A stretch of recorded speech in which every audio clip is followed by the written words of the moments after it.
recording the class now, so let's all grow up. Okay. So here's what you'll need. You'll need the prints, and you'll need the selections from Musa. We actually are going to do what I meant to do on Wednesday. And if you're looking at the schedule on today's notes, I've actually decided, so we will get into the first half part in the structure. We kind of talked a little bit about it, but if you've had me in class, you know there's no such thing as prior and subsequent. It just all comes out like the contents of your stomach after a night of partying. It just all comes out when it wants to. What these things stay on my face. And I've decided actually, so on Wednesday we'll continue with the discussion of the prints. I've technically the second part, and then I scheduled a kind of concluding discussion of the prints on Friday, but I've changed my mind. I've decided to move up our watching of crimes and misdemeanors, and then, since I think crimes and misdemeanors, the reason we're watching this, as I've mentioned it, I think Woody Allen is actually weighing Machiavelli's teaching. And you'll see why. I mean, I don't think it's just, most of my friends who love this film, and think it's actually one of Woody Allen's best, think pretty much the same thing, who also teach political philosophy. And by the way, if you're interested, and here would be an interesting paper. It's not one of the 8 topics I passed out to you, but here's an interesting thing. How many of you have ever seen or read Shakespeare's Richard III? You know who Richard III is? He's considered to be the criminal king in the history plays. He's the one that like murdered his two nephews, the 2 princes in the Tower of London in order to become king, and he did become king. But then Henry VII defeats him in battle and kills him, and Henry VII becomes Henry VII, who's the father of Henry VIII. Thank you. Who's the father of Henry IX? Elizabeth I. By the way, Elizabeth II, she just they announced she's positive for COVID. I think she's dead. Like, I think she died like a couple of months ago, and they're like slowly building up to announcing she's dead. No, it's not mean. I'm just saying. I think she died, and I think they wanted to push it to make her the longest, like, to push it to another anniversary of her coronation. No, she passed that anniversary a couple of months, I think, before she died. The formal anniversary, the celebration is this summer. She also very recently came out saying like that when Philip takes over, that Camilla is going to be queen consort, Charles. not just prince. Yeah, Charles, not just princess. So she's made that decision? Yeah. Yeah. I'm just saying. Yeah, which like of course that's gonna piss off a lot of diehard Diana fans, which is everyone. I was about to say, With the brain. the entire British population is like, I hope Camilla dies in her sleep tonight. I guess that's the way the British Constitution works, that if you're the crown, you can bestow royal lineage on somebody. All right, so Friday we'll start crimes and misdemeanors. Oh, so about Richard III. It's a scholarly consensus that, and there's all kinds of evidence that Shakespeare read and was aware of Machiavelli. He uses the term Machiavel in several of his plays. If you're interested in doing it, if you like drama and you like Shakespeare, and you want to do a paper on, and that would be an interesting thing, Richard III on Machiavellianism. Shakespeare on Machiavellianism, if you're interested in that. Now again, what I've decided to do is to move up watching crimes and misdemeanors, and then we'll have our conclusion discussion of what I was going to do on Friday. We'll do after we'll do it next Friday after we watch the film, and you have a chance to think about it. Does that make sense? Mm-hmm. Now I've already passed the paper topics out, and here are the 2 paper topics. The one is how are Judah, you'll see who the character Judah in the film is. How is he like and unlike Lucrezia? And the other topic is the one I just mentioned. Is Woody Allen in this film affirming or rejecting Machiavellianism? Speaking of Machiavellianism, let's turn then and work through the questions of translation that I've been talking about for 3 years. now we're going to actually get to Philippines to notice. Speaking of Machiavellianism, Musa starts out his introduction by arguing that Machiavelli wasn't a Machiavellian. Let's see what he means by that. If you have the selection in front of you, if you don't, perhaps you can sidle. Stay away from Adara, she's so radioactive.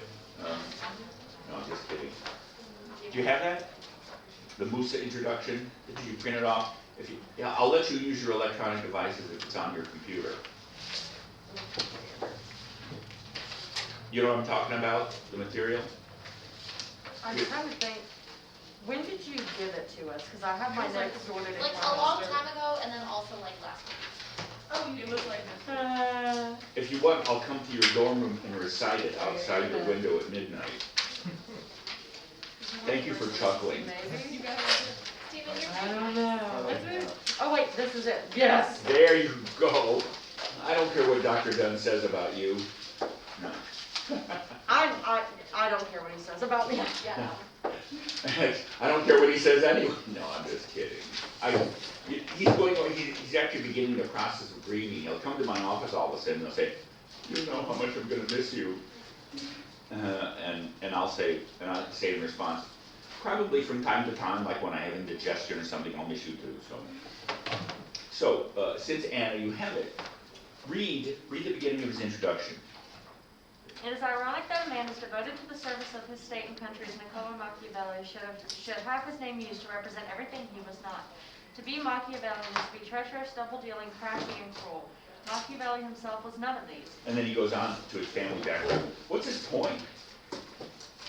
There's this vast confusion about Machiavelli. What's his point? I think he was saying like Machiavelli was writing what he saw in other people and not what he saw in himself.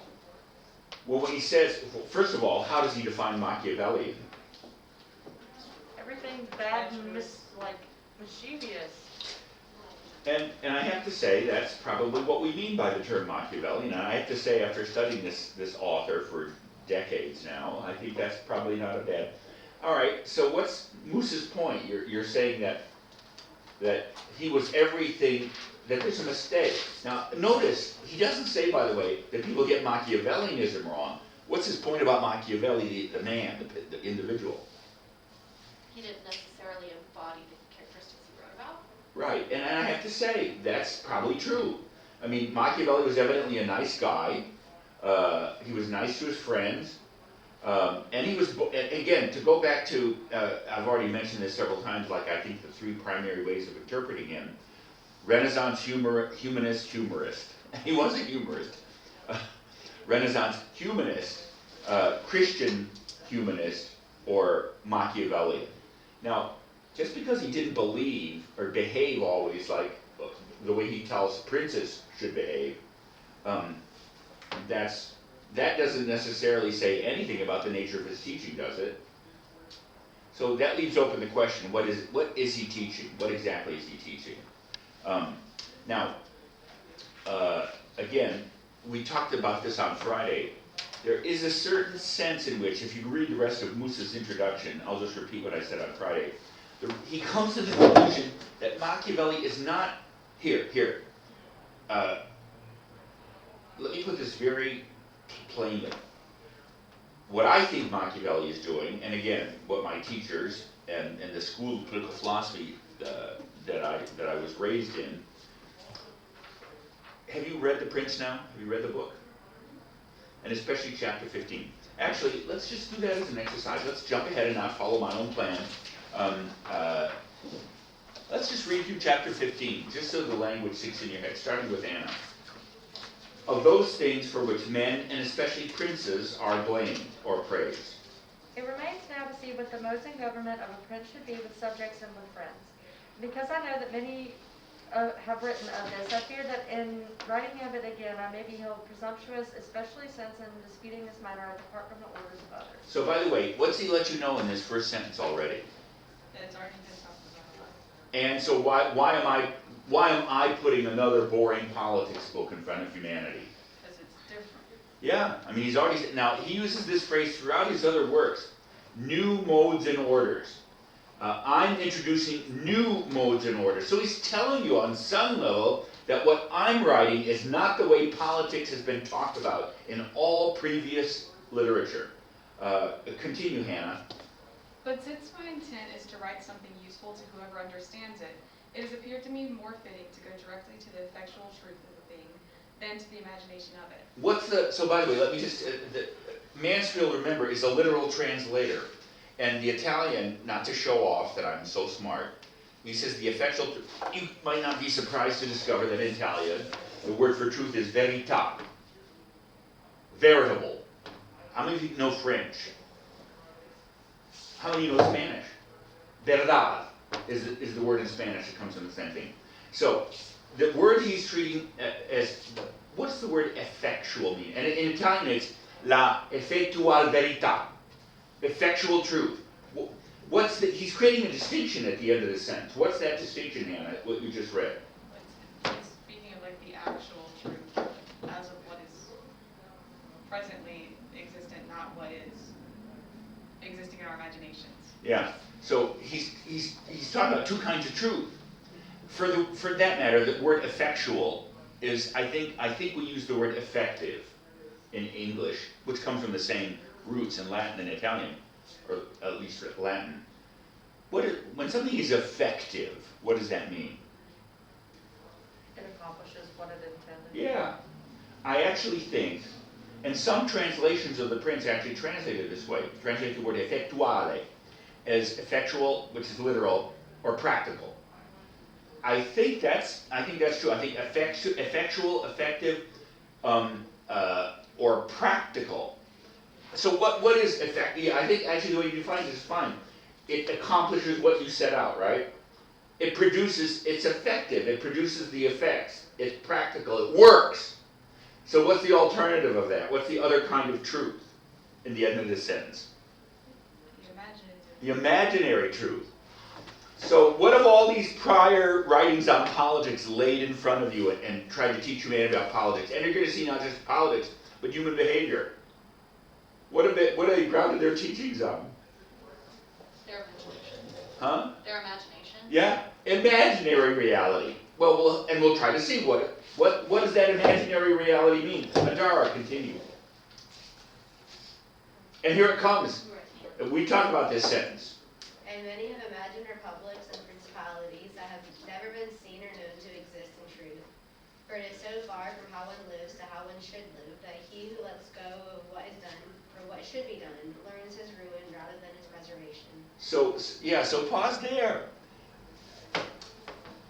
Machiavelli is so terse, so economical in his writing, but yet he's just spoken volumes. Now, have I channeled him? Like when I go to sleep at night, does he speak to me through dreams? Thank you, Nathalie. You can quote me. You can quote Machiavelli through Pavarotti. Dream number 624. The resonance of the phrase, for many have imagined principalities, kingdoms, and republics.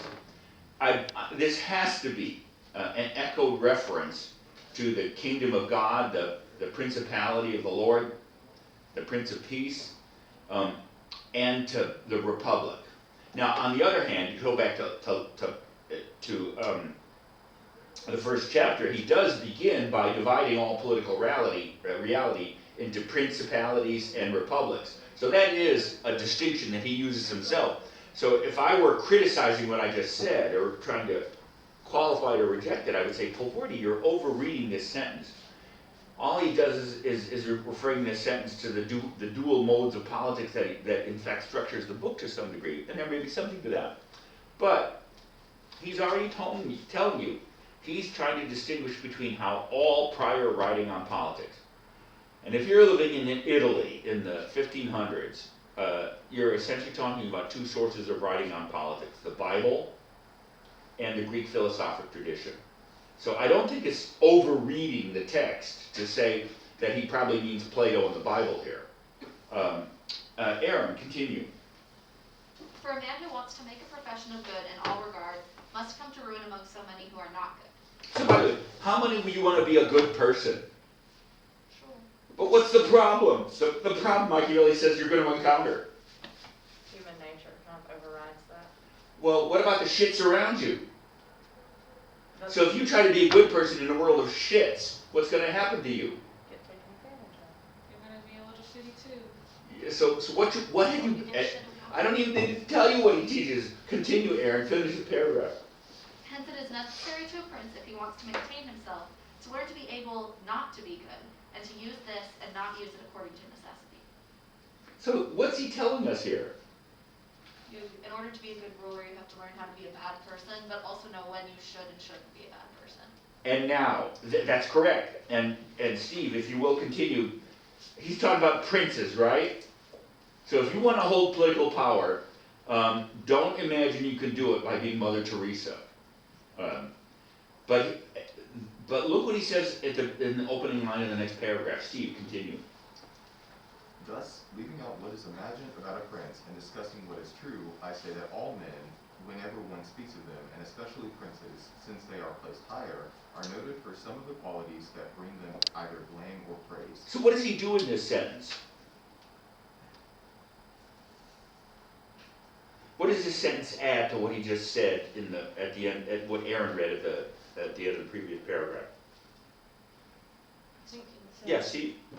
That princes are defined by how other people view them and how they view their actions. How did you get that?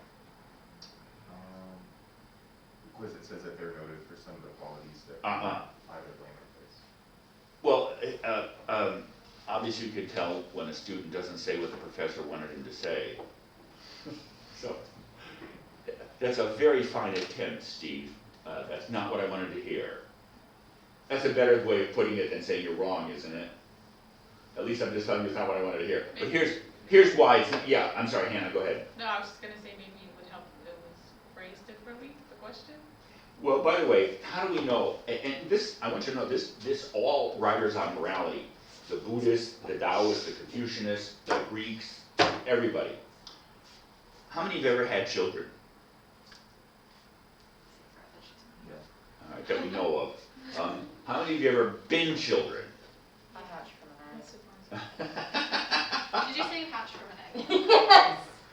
Just full grown? Oh, bless your heart. I actually believe that. Reptile skin and Well, we all hatch from eggs, by the way. It's true. I mean, really. I Well, mean, hatch. yeah. It's, I mean, like one of those big dragon eggs. from I Game of know what Thrones. you're talking They have about. to roast over the fire. So you all grew up under parents, right? Did your parents try to raise you knowing the distinction between right and wrong? Yeah. Now let's talk like Machiavelli for a minute. When you say your parents tried to raise you to know the difference between right and wrong, he means, and what it's true, they raised you to behave the way they wanted you to behave.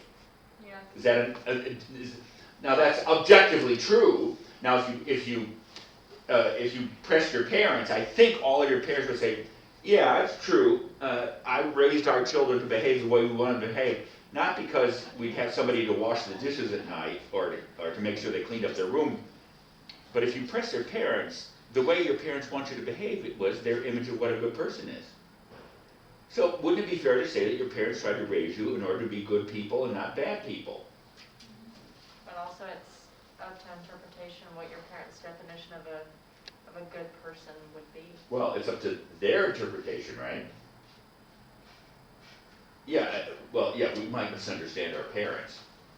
Is there an objective good though? But in their mind, they were raising you to be a good person. Now, here's the critical thing, and this is Steve, why I want to press and need this sentence a little bit more. So how did they let you know when you were doing the things they wanted you to do and you were doing the things that they didn't want you to do? There are two ways for parents to do it. Praise and reward. Pardon? Yes, actually, that's what Machiavelli says. Praise and blame. In other words, how do your parents teach you the behavior they want you to do and they don't want you to do? I was going to say they can smack the shit out of you and hit you and beat you, punish you. All right, I'm not recommending that. What's the modern version of a timeout? Reward and punishment, right? But there comes a point where your parents kind of decease from simply smacking you around. And what is the primary psychological mechanism by which humanity tries to pass its values on to its children? It's praise and blame. Even Aristotle says that at the beginning of the Ethics. That's how we learn what to do and what's good, right? And so, by the way, he's trying to do the same for princes. Now, we'll see what princes get praise and blame for. But Steve, here's the part I wanted to extract from this. And it has to do with what Aaron read at the end of the paragraph. This book is about princes, right? But what does he do in this sentence? What does he let you know whom he's talking about here? He also says all men. All human beings. Why write on princes then? And this is why I think, Steve, you said what you said. What's the difference between princes and us? They're placed on a higher pedestal. Yeah, they're just more visible. They're the models for the rest of us because of their visibility. Does that make sense? So I understood what you said. It's just that I wanted to massage that sentence a little bit more and take its core meaning. So whom is this book written to then? A prince. But who else? All men. It ultimately is all men. Now you're going to see Machiavelli. This is something we're going to wrestle throughout this course. Machiavelli, and I'm going to argue this is the way he uses the word virtue, and just like he taught Lucrezia in the Mandragola. Why not just say to humanity, the virtue is stupid, you don't need it, and do whatever you want? What might that lead to? Just killing. Anarchy. Yeah, you might say, if you teach humanity that there's no such thing as morality, there is no right and wrong, it might lead to chaos. So I think this question, and you're going to see this re-echoed in the authors that we read, somehow people can't exist without the distinction between right and wrong. The question is, what are the foundations of that distinction? The answer, beginning with Machiavelli and culminating in Nietzsche, is there is no objective foundation for that. And now, if you need something and nature doesn't provide it, what's the only way to get it? And by the way, let's be clear. I think this is the fundamental alternative in human life, and what we're reading in this class is one of the great alternatives. If you need something, and that something at this point is the distinction between right and wrong, in the old world, how did we learn that distinction? There were two sources. You had ancient political philosophy, right? But you're also a Christian, right? So how did we learn, how did humanity learn prior to this book and this tradition what right and wrong was? Religion. Yeah. In other words, God or gods. Through prophecy. Literally, the God or gods taught us. So how many of you think there is an objective basis for right and wrong or good and bad? I mean, by the way, if you don't, it's because, don't forget, we are living in the hallmarks of this tradition. So if you're a Jew or a Christian or a Muslim or a Hindu or a Confucian, you believe that there's a divine structure to right or wrong, and that's an objective platform. Here's the critical word I'm using, objective. And if you're an Aristotelian, what's the other source of right and wrong, of knowledge of right and wrong? And actually we talked about this in the Foyle's War class, because we read book 5 of Aristotle's Ethics in that class. Aristotle doesn't refer to the authority of the gods or God, and he's not a biblicist. How does Aristotle erect his objective teaching? This is Plato too. What's the source of that teaching? Nature. Now, Machiavelli's going to talk about nature. All of the authors were going to talk about nature. How many of you think gravity has a moral content?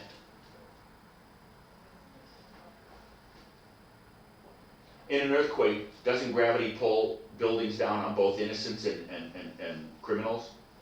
So gravity doesn't make a distinction between right and wrong, does it? It's just a neutral force. All right, I'm going on, and I'm several months ahead of myself. But you're going to see this idea that there are only 3 possible ways of making a distinction between right and wrong. Either God tells us right and wrong, or nature provides a standard. What's the other alternative? There isn't one, but if we need it, We can make it. you got to make it up. And you're going to see, Machiavelli, in a way, is ultimately saying we have to make it up. This will become clear. How many of you have ever read Nietzsche? Well, you'll read it if I actually get to the material in this class. And here's what Nietzsche says. It turns out we can't live without the distinction between good and bad and right and wrong. But there isn't any foundation for it, so if we need something and the world doesn't provide it, how do we get it? We invent it, we create it. We have to be our own self-creators. So all the way 500 years later after Machiavelli wrote, this same idea reverberates through Western life. All right. Let's finish this short chapter, then we'll go back to Musa. Steve, you read up through praise and blame. Anybody, am I overinterpreting? I know I'm going on and on, but am I overinterpreting what you're reading in the text? If you want to be successful in this world, he says, what do you have to learn how to do? Be a bad person. Yep, you got to learn how to be good and bad. Now, does that sound like any moral teaching you've encountered through the Bible? Nathalie, continue, please. And this is why someone is considered liberal, someone's mean, using a... By the way, liberal and mean here means stingy, generous and stingy. Using a Tuscan term because avarice in our language is still one who desires to have something by rapine, miserable, mean. We call one who refrains too much from using what is his. Someone is considered a giver, someone rapturous. Rapacious. What's rapacious? If you get something through rape or rapine, or you're rapacious, it means how did you get it? You stole it. Yeah, you stole it or took it by force. Go ahead. Someone cruel, someone merciful, the one a breaker of faith, the other faithful, the one effeminate. Effeminate. What's effeminate? What's the everyday word for somebody who's effeminate? Yeah, womanly. It means literally womanish. Sissy. I understand those are sexist terms today, but that's what that means, as opposed to. Go ahead. And pusillanimous. Pusillanimous. Pusillanimous. Asshole. Oh. You wouldn't know. I'm serious. What's the opposite of pusillanimity? Have you ever heard the term pusillanimous or pusillanimity? Have you ever heard the term magnanimous? Magnanimity and pusillanimity are opposites. Go ahead. The other fierce and spirited, the other humane, the other proud, the one lascivious. Lascivious. What's lascivious? Sextus Tarquinius and Callimaco were lascivious. Lustful. It's just a synonym for lustful. Go ahead. I don't know a lot of words today. Good for you. That's what you're paying $20,000 a year for. The other chaste, the other honest, and the other... What's chaste? Pure. Yeah, it's a sexual comment. What would be the opposite of chaste? Fornication or promiscuous. Yeah, promiscuous is better. Yeah, I think, no, seriously, I mean, because, by the way, Christianity makes the distinction between married love and chaste love. One of the three monastic vows is, poverty, chastity, and obedience. Chastity doesn't mean that you only sleep with one monk at a time. It means you actually turn off your sexual energies in the world. That's what chastity means. But go ahead. The one honest, the other astute, the one hard, the other agreeable, the one brave, the other light, the one religious, the other unbelieving, and the like. And I know that everyone will confess that it would be a very praiseworthy thing to find in a prince all of the above mentioned qualities that are held good. But because he cannot have them, nor will he observe them. What's holy mean? In Completely. Yeah, go ahead. Since human conditions do not permit it, it is necessary for him to be so prudent as to know how to avoid the... What's infamy? What's infamous? Famous for a bad person. Yeah, right. Of those vices that would take his state from him, and to be on guard against those that do not. If that is possible, but if one cannot, one can let them go on with less hesitation. And furthermost, one should not care about incurring the fame of those vices without which it is difficult to save one's state. For if one considers everything well, one will find something appears to be virtue, which if pursued would be one's ruin, and something else appears to be vice, which if pursued results in one's security, and well-being. So sum up what he's telling us. That a good prince would have all of these characteristics in a balance, but that's not possible. First of all, yeah, if you're going to be a good Christian, you want to be a prince. What's he telling you? You can't be. You have the Find some other day job, because if you try to be a prince and be a good Christian, what's going to happen in 10 seconds? You'll get it. Yeah, either from inside or outside. Somebody's because all right. Second, so he says. So I think you got it. So you have to learn how to be good and bad. But he tells you at the end here, it's not just that. You not just have to learn how to be good and bad. What must you also do? Be discerning about when you're using it. Yes, first of all, you're right. So you've got to learn some other virtue that tells you when to be virtuous and not virtuous. So clearly, you understand, this is why I want you to know, this is how I interpret this, and I don't want to force it down your throats. It's clear he means something different from virtue than the ancient understanding of virtue, doesn't it? If he says the true virtue means learning how to be virtuous and non-virtuous, he means something else by virtue, doesn't he? Yeah, discernment. Well, and Musa's main way, of all the different ways that Musa, in his introduction, we'll come to that in a minute, translates virtue, the most common way he translates it is ingenuity. Now, when somebody is ingenuous, or ingenious or ingenuous, does that mean they're kind, sweet, loving? What's ingenuity? Like making the best choice with the options you have. In other words, it's a kind of a practical quality that means you get what you want.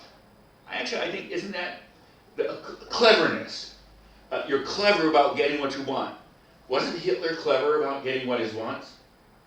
But I can't imagine any of your parents reading to you at night and saying, reading Mein Kampf and saying, honey, this is what I want you to grow up to be like. I hope. So, but Tabitha, I think what you said is true. I just want to push this one last thing. And note, in the same way that chapter 1, as we'll see, is a kind of, but not a full, table of contents of the work, what you just read in these paragraphs is a table of contents for what follows after this chapter. Because what he does is he goes through the rest of the book up through chapter 25 and gives you pairs. Liberality and parsimony. Generousness or stinginess. Faithfulness or betraying. And maybe you'll get the answer to the question I'm just about to ask by reading a couple of phrases. Tabitha, read the first couple of lines of chapter 16 of generosity and parsimony or stinginess. Beginning then with the first of the above mentioned qualities, I say that it would be good to be held liberal, nonetheless. By the way, stop. Read what he said in that phrase again. I judge it's good to. Be Held held. liberal. What does that mean? For people to view you as Yeah, and all right, that points me to what I was trying to extract from you. Ultimately, you only have to learn how to be good and bad.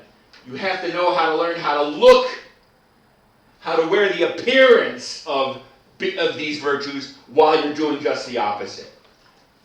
So not only to control what you are, but to control the perception of others. Absolutely. And you're going to see one of the most famous phrases from Machiavelli knows. I bet you've all heard this. He asks the question, is it better to be loved or feared? You've ever heard that before? Or you probably heard the idea. And he says, well, it's better to be loved first of all, it's nice to be loved, but it's better to be feared than loved. But of all things, avoid being hated. That's you could say he had to sum up his practical teaching in one.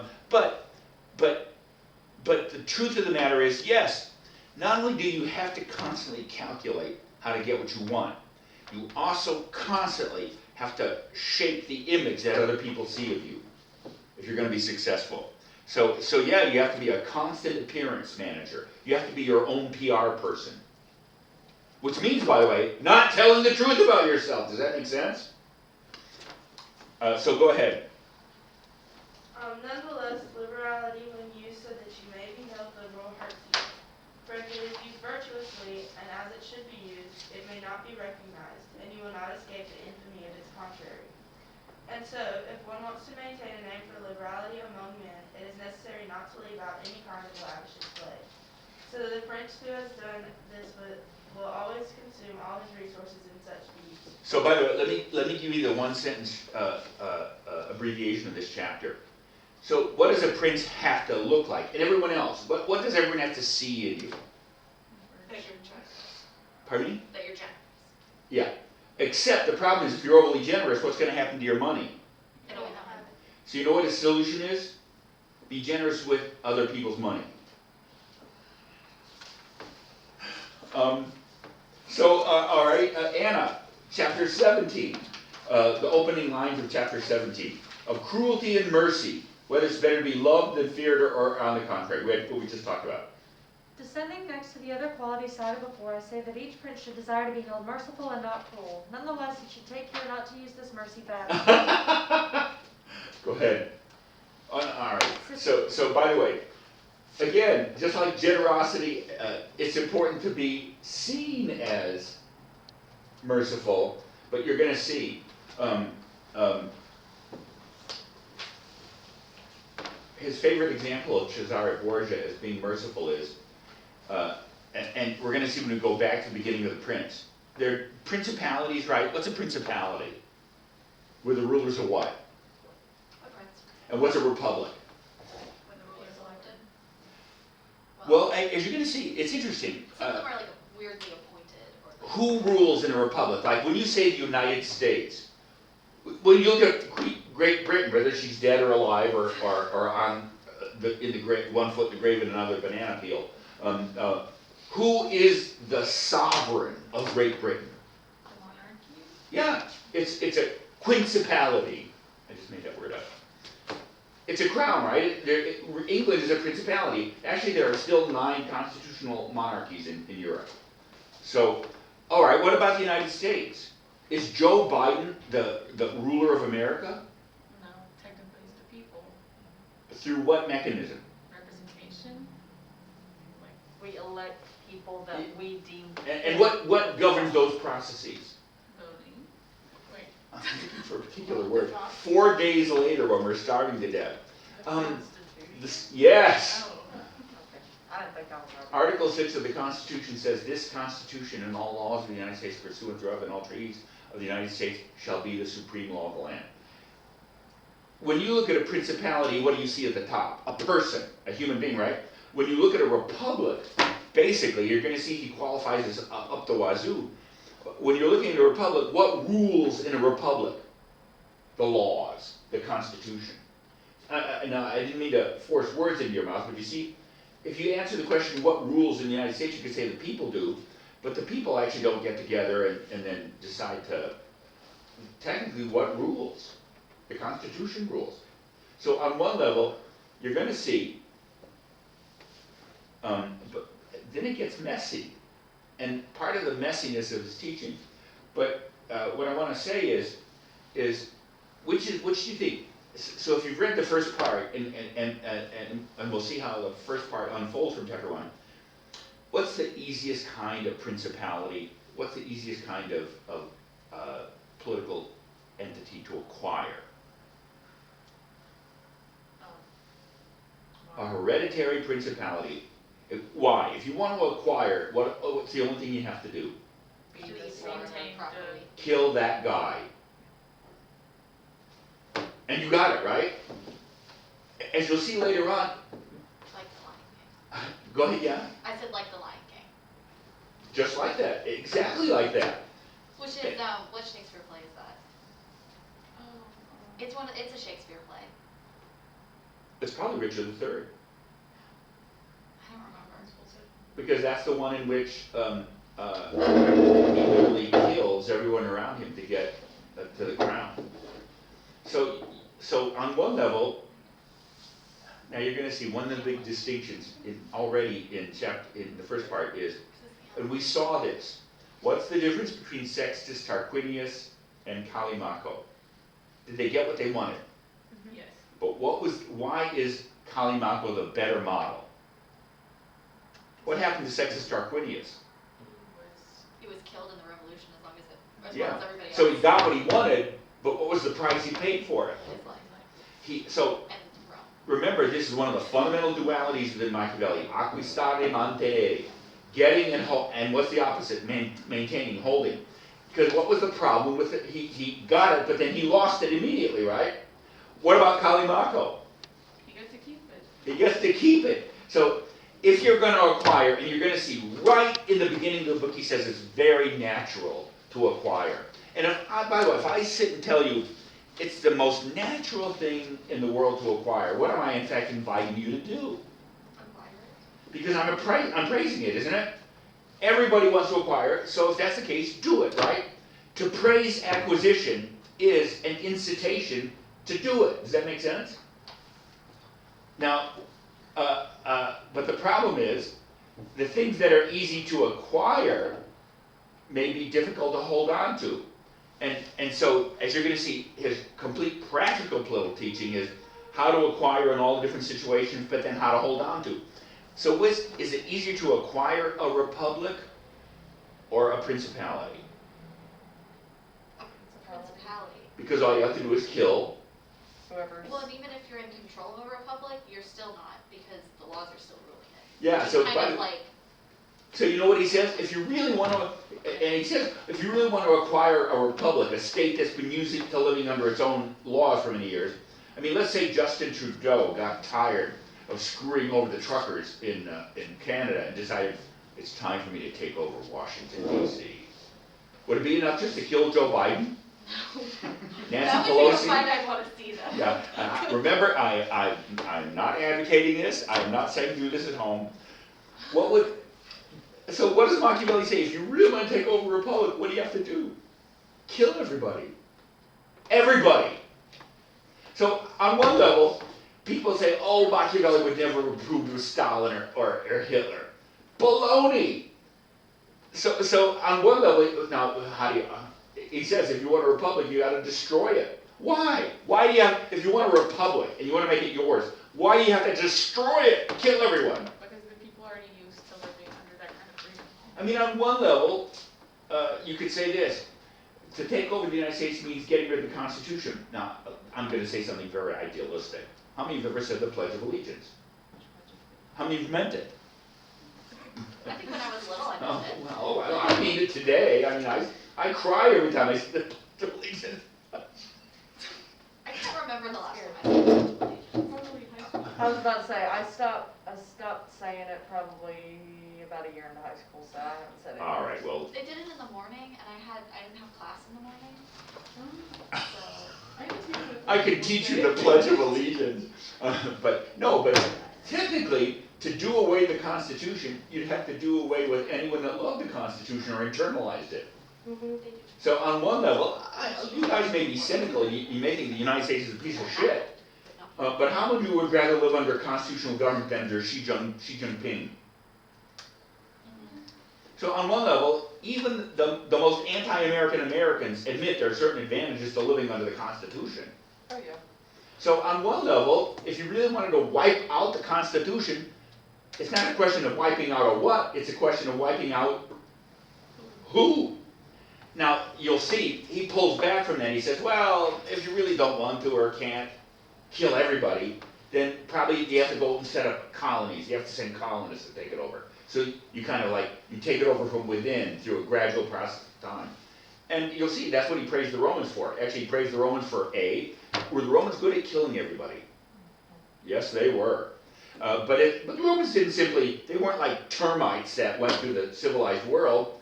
They took over all kinds of countries. Generally speaking, what did the Romans do once they took over a country? They sent colonists there. They turned it into a little mini Rome, right? So on one level, I want to go back to what we just read in chapter 17. It's nice to be loved, but it's much more useful to be feared. But it's good to be avoided. So here's an example. He uses Cesare Borgia as an example of this, in this and other places. Cesare Borgia took over a town, and in order to be feared, established himself just cruelly. Treated this terrible. But then, one day they woke up, and they saw Cesare Borgia's main general cut in half and put on poles in the street. In other words, what did Caesar George, in order to terrify the people of that city, he had his general do the terrifying, right? Then what did he do? Kill the general. And then what did that produce in the people? Even more fear of him. But also, A sort of sense of respect. yeah, right, gratitude. So on one level, is he telling you to be nice or mean? He's telling you to be mean but make it seem like you're not the one doing it. Bingo. Same thing with the be generous with other people's money. Right. Hannah, chapter 18. And by the way, how many of you would agree with me that at least parts of the mock drama, if not the whole thing, were really pretty funny? How many of you actually were inclined to laugh at certain things? All right. Now, the Unless prince is... Ciro's lines just sent me. I know. I'll do it. So read the opening lines of chapter 18. I actually think Machiavelli's being funny here. Go ahead. How praiseworthy it is for a prince to keep his faith, and to live with honesty and not by astuteness. Everyone understands. Nonetheless... Yeah, by the way, so if all you read was the next sentence in the first one, everyone knows how important it is to keep your word, right? Nevertheless. Nonetheless, one sees by experience in our times that the princes who have done great deeds are those who have taken little account of faith, and have known how to get around men's brains with their astuteness. And in the end, they have overcome those who have founded themselves on loyalty.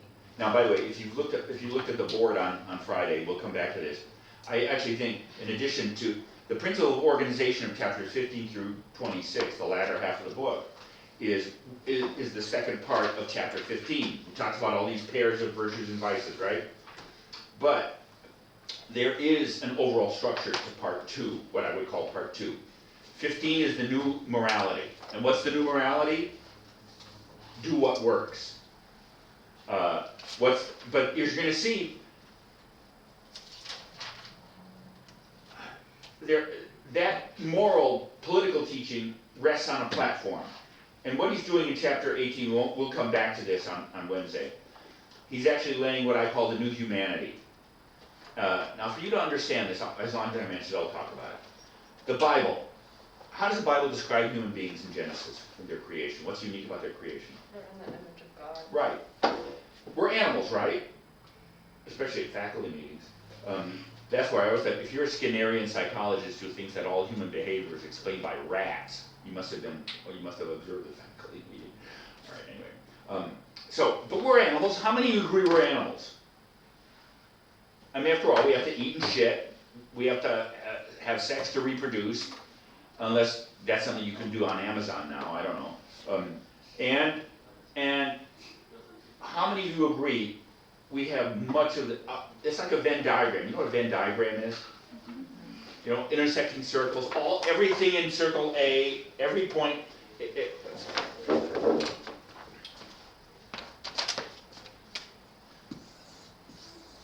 So A and B. If you have two identical circles, A and B, but their diameters coincide, every point that's in circle A is part of circle, right? And if they're tangential like this, then there's no equality. Everything in A is not in B, right? But if you have a situation like this, then at least part of A isn't part of B.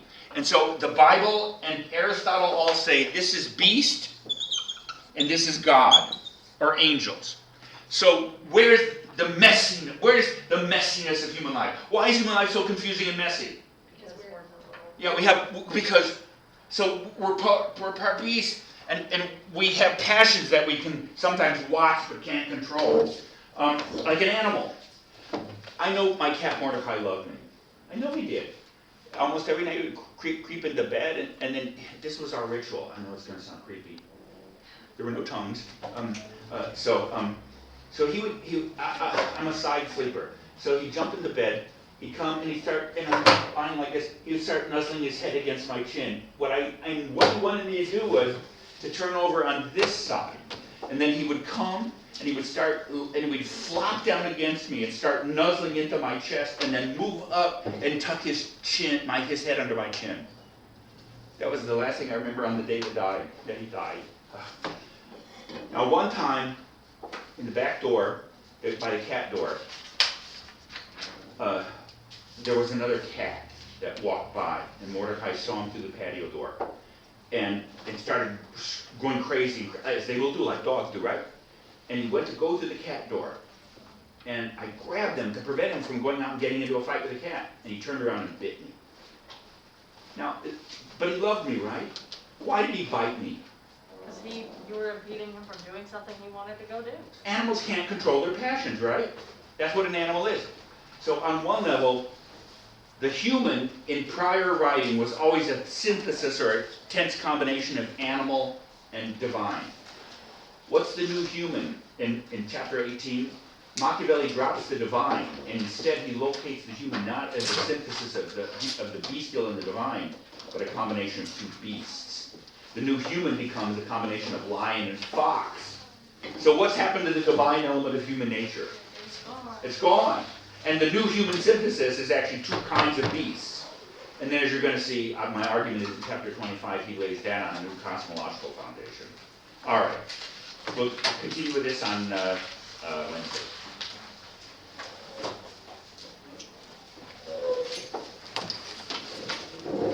I'm going to open my book and all the drafts are just like right here. I have like 46 emails. Oh, no, I went through and cleared all mine out. You must be today. talking done talk. No, there's like all these comments on the document. We're done.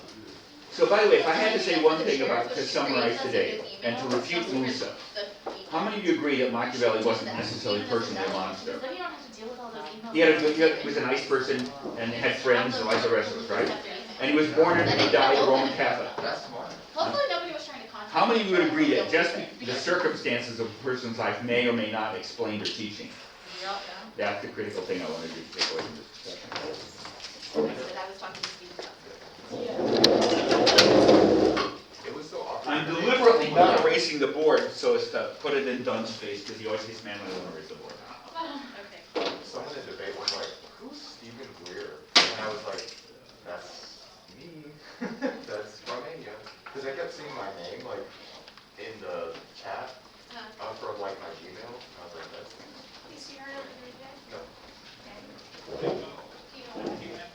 Oh, for the board.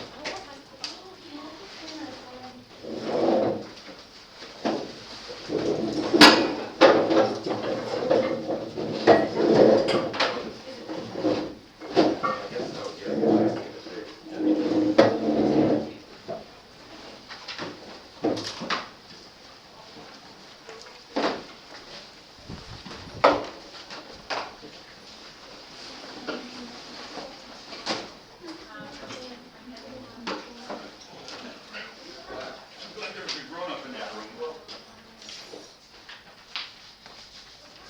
Thank you for reminding me that the recording is still going. Otherwise, we would have recorded done, and that would have terrified my students if they saw that.